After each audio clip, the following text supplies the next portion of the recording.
What's good, everybody? Thank you so much for tuning into the Writer's Room. If you haven't already, go ahead and hit that like, subscribe button, and share this video if you like it. Today, we're going to be discussing P-Valley's episode 4, Demethrius. This episode starts off at the Pynk, and everybody is killing it. I mean, it's all types of theatrics and magic tricks going on the pole, and we keep showing this woman who is literally spending her check, okay? And we have Whisper come down, and she looks gorgeous in this shot, but we have Whisper come down and really entice her, and then we have Toy coming down and all the ladies surrounding her. Toy does take her into the VIP room and starts to give her a little private dance, and she's still throwing the ones, you guys. But then Toya does the unthinkable, the thing that nobody ever wants to experience at a club like this. She spits on her, or shall I say she sneezes on her. And if we don't remember from last week, Toy has been having issues with her allergies, and this kind of gave me the same feeling of watching the Missy Elliott video, Get Your Freak On, when he did the little spit in your mouth. Okay, too much. But because of this, we do find out that this lady is not just a returning customer and she loves the Pynk, but she is a health inspector. So she runs up to the DJ booth, and we see Miss Big Bone looking at her all stank.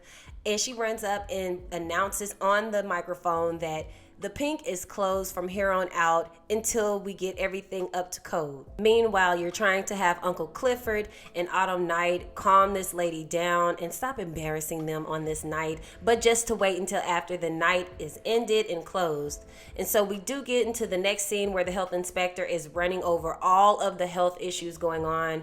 And one of the first things that the health inspector noted was that the mask and the 6 feet apart were not being up to code. They were not wearing masks in the club. Mind you, the health inspector was the one who removed her mask during the private dance with Toy, but that's neither here nor there. Now, as she names all of the things off, we have Big L passing through, and he's like, that's gonna cost a lot of money. And she was like, you just have to get everything done because you need plexiglass, you need all of these things in order to get this club up to code with the health going on with COVID. And then she tells them that they have to get this done, and that if they don't get all of these requirements done within the next 24 to 48 hours, that she will close down the Pynk, at least temporarily, until the health inspector is able to come out there again. But not only will she close the Pynk down, she's talking about charging them $25,000.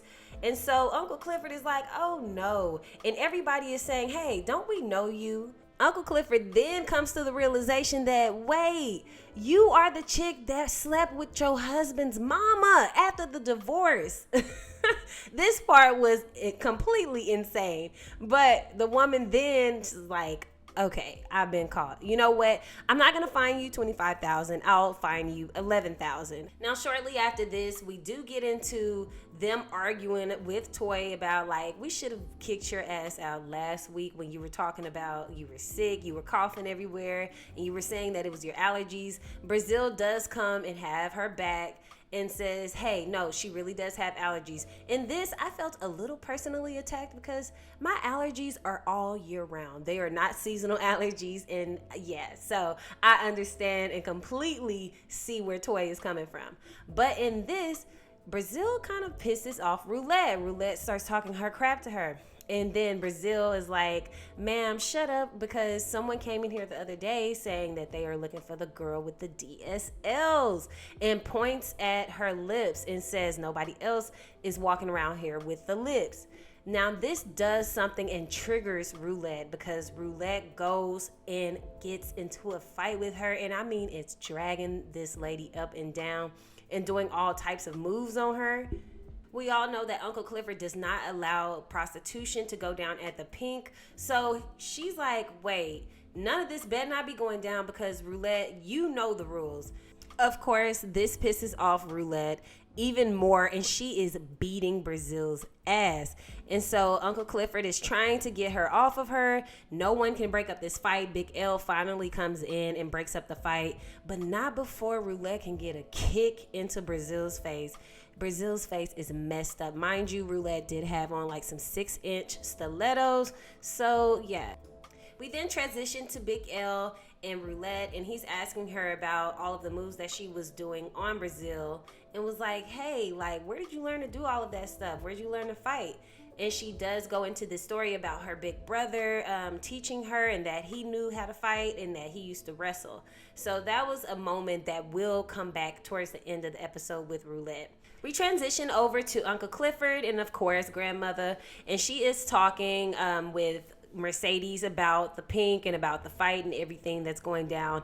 And we find out about Pastor Patrice. She is running for mayor. We all knew this would happen, but then Mercedes does get a text from Coach and is saying, hey, you need to finish the Mercedes experience, which I was wondering last week if she had actually finished before abruptly leaving to go handle the situation with her daughter Terica. We now know that she did not finish.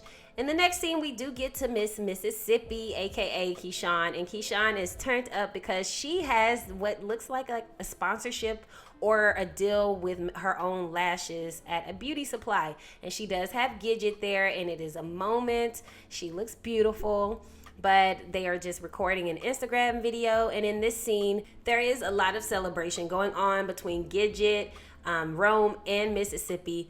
And they are trying to get Lil Murda in on everything, and he seems to be happy for them. But we have Big Teak on the side being a depressed pappy, and we find out why. It is because there has been another shooting, a police brutality situation that happened, and this really does set Big Teak off. And Rome asked the question like, well, what did he do? And Big Teak goes off and says, why does it always have to be something that someone did? Why can't the police have restraint? They have it with everyone else. So this was definitely a scene that kind of reflected 2020 during this George Floyd riots. And definitely a lead up to how Big Teak will react later on in the episode. In this next scene, we see Hailey at the club. And of course, she does live at the club. She has no problem using the Pynk as her place of residence. But she does come out and she is still triggered by seeing the VIP room, the Paradise room, where her ex was shot and killed by Mercedes. And we see a spirit or whatever. We do see him lingering in the back. That was hella scary. But we find out who's at the door when she goes to answer it, and it is our boy Corbin. He is still trying to get her to sell the Pynk.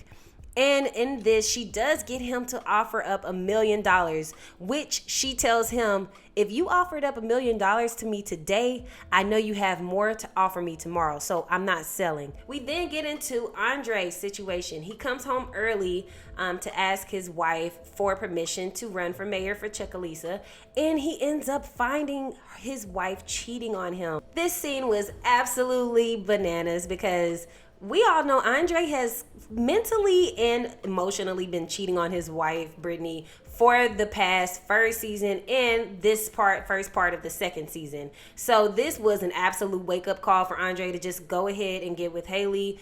And it was kind of funny because she's like, Andre, where's your mask? Ma'am, you just got caught cheating. This is not the question to ask right now.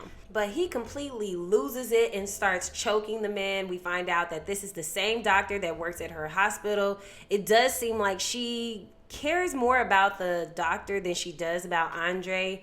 But basically he tells her, I came back early because I wanted to ask for your permission to be the mayor of Chucalissa, or at least run for the mayor of Chucalissa. So sad to say, they will not be making it to next season together.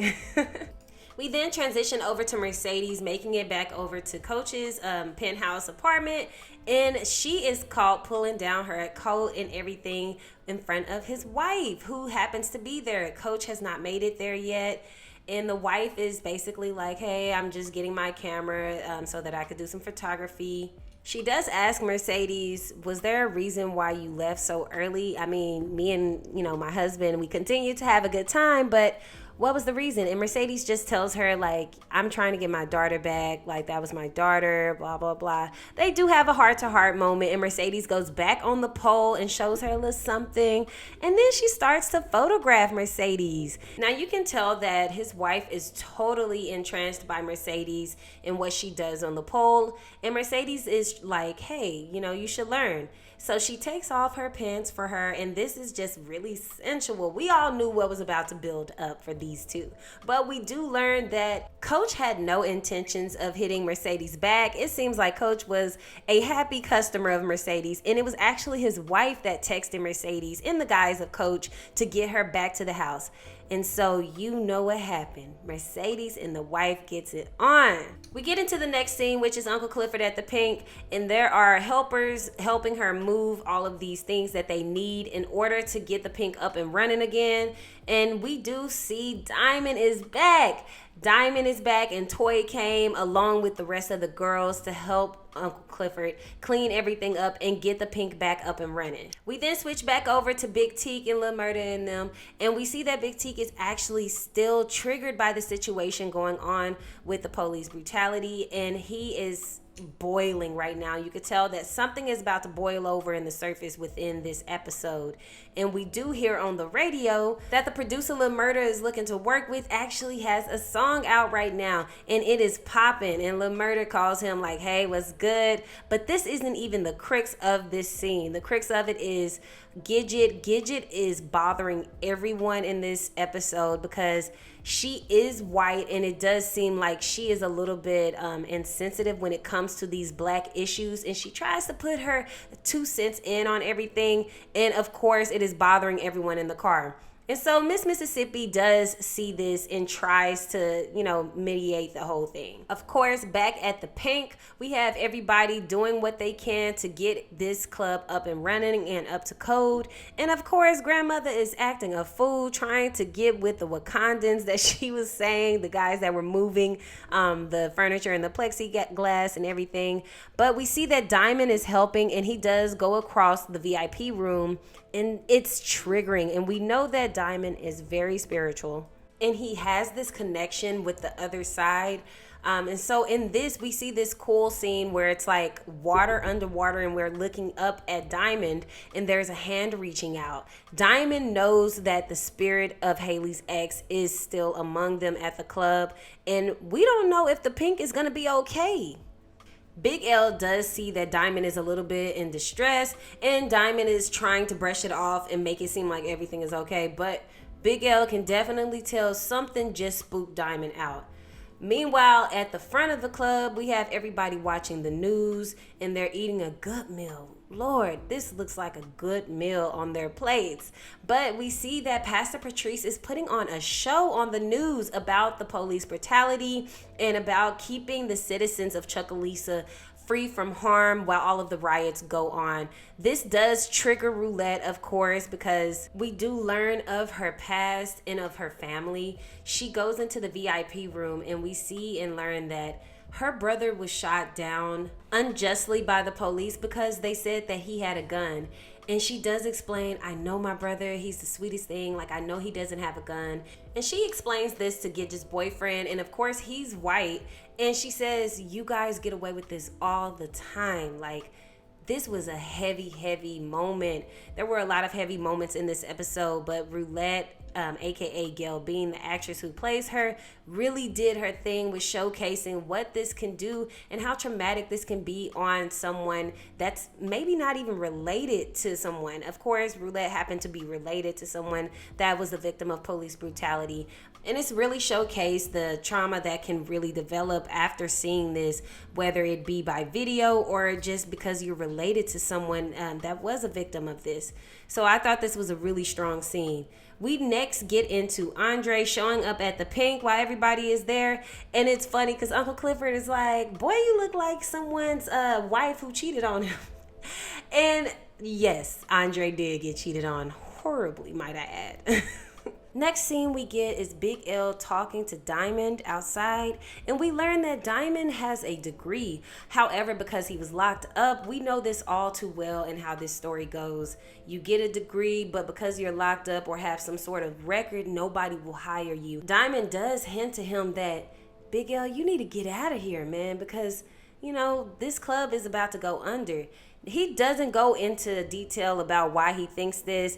Of course, Big L is assuming that he's talking about due to COVID, but we know that Diamond is talking about this place being haunted. Something is going to happen in this place if we all don't get out of here. Big L does explain that his loyalty not only lies with Uncle Clifford, but it lies with the Pynk, because the Pynk was the only place that would take him in as family and not see or judge him as a convict. Now, Diamond does spot from afar Big Bone riding on her big wheels. She has a 3-wheeler, and Diamond is interested in Big Bone.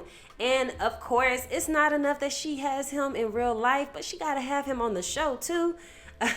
Of course, we know that Miracle Watts is with Tyler Lepley in real life, so this was a pretty cool scene for them to do together.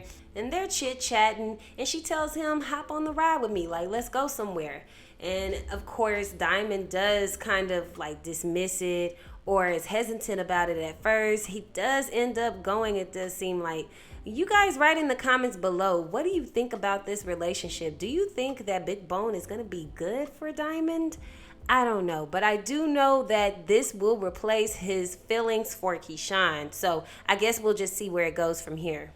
The next scene, we transition back over to Mercedes, and she is still at Coach's place. She's laid out, I guess she's earned her money, because she looks over. She gets text messages about her mom doing all this preaching, people saying, your mom is amazing. We all know Pastor Patrice ain't shit. But she gets a text from Uncle Clifford saying, all hands on deck. We only have a little bit of time to get this club up to code so that it can be up and running. And we see the stacks and wads of cash that is left for Mercedes on the nightstand. Of course, she takes it and dips out.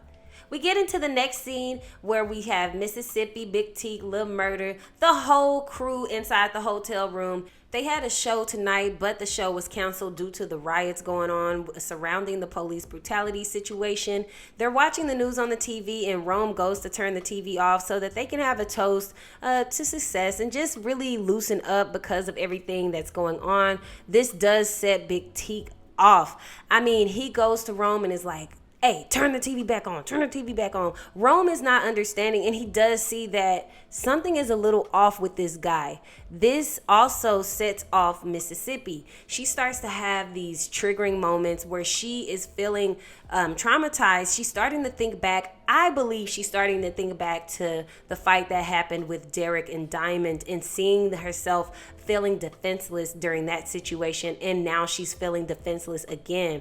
Gidget sees this and starts to tell Big T, hey, chill out, like you yelling at her, you're scaring everybody. He tells her, back off, you have no say in this situation, like you're a white girl, what do you know about what's going on with our issues? Now everyone does finally manage to control Big Teak and pull him back, but you can see that Keyshawn is super upset about this and she is crying on the low. This was a scary situation for Keyshawn.